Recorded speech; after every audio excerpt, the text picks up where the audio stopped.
Elokhuzana iculo number 21 ungiholele endleleni ephakade Amahubo 139.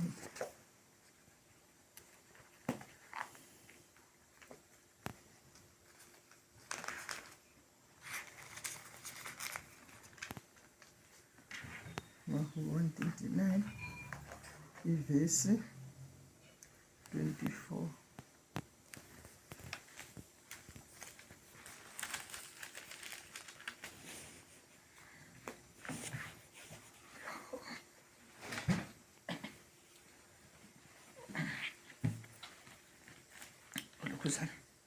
Ma uJesu engihola anginakho ukusola ngoba amandla ngiwathola kumholeli wami-ke lapho engiholela khona lapho engiholela khona lapho engiholela khona ngomlandela njalo nje nomidleli nobumnyama ngiyethembela kigama umsawakhe uyavama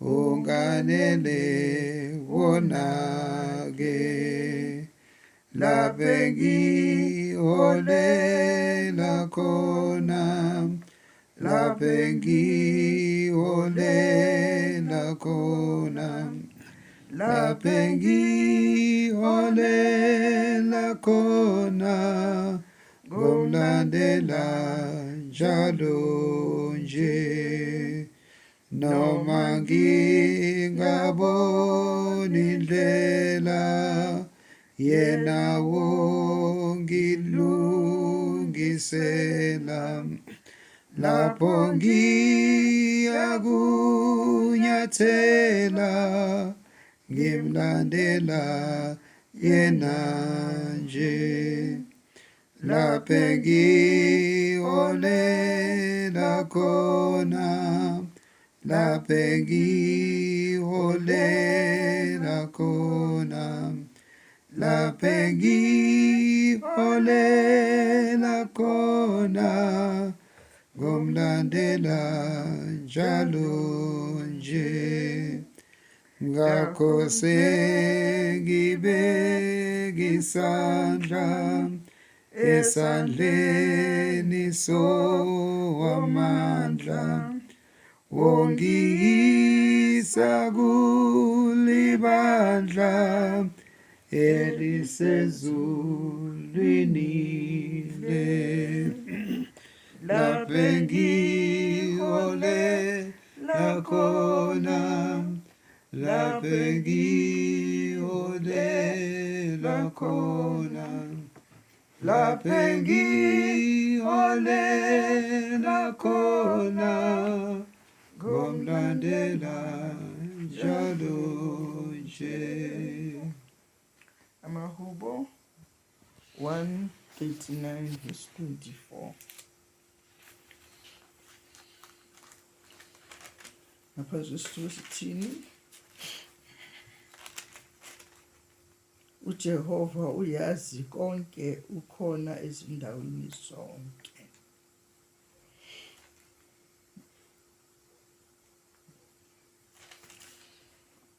U-2040 sicela ku-23 ngihole uNkulunkulu wazi inhliziyo yami ngilinge wazi imicabango yami ubone uma kukhona indlela yosizi kimi ungiholele endleleni yaphakade.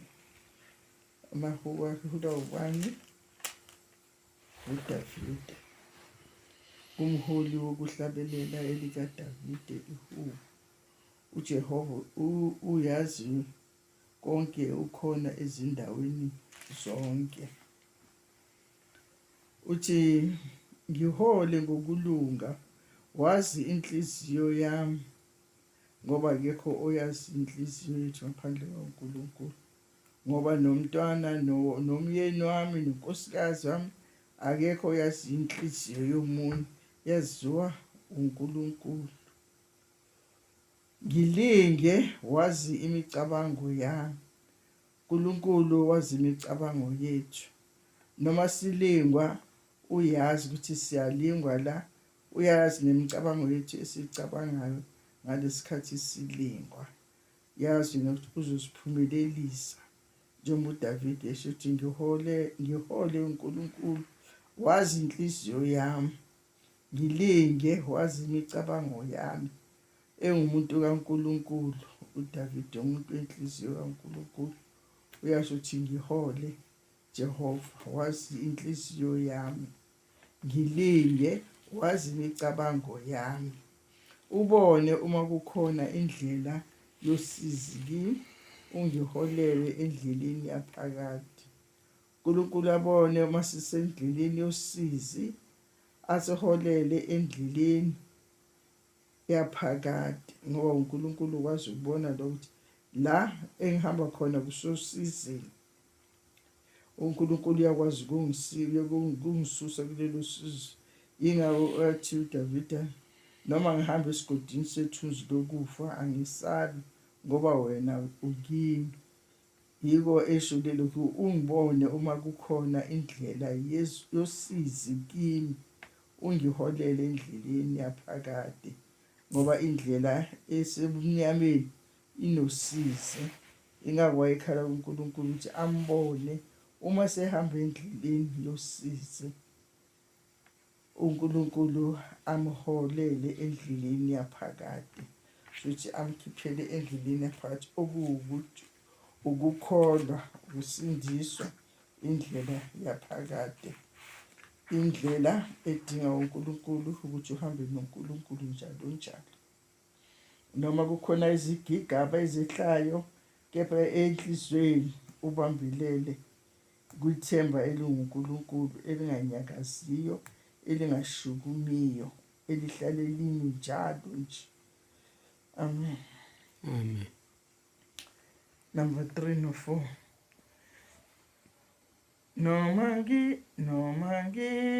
ngabona indlela, yena wongilungisela, lapho ngiya kunyathela, ngimlandela yena nje. Lapho engiholela khona, lapho engiholela khona, lapho engiholela khona, ngomlandela njalo nje. Ngakho sengibeka isandla esandleni sowamandla, ongiyisa kulibandla elisezulwini le. Lapho engiholela khona, lapho engiholela khona, lapho engiholela khona, ngomlandela njalo nje.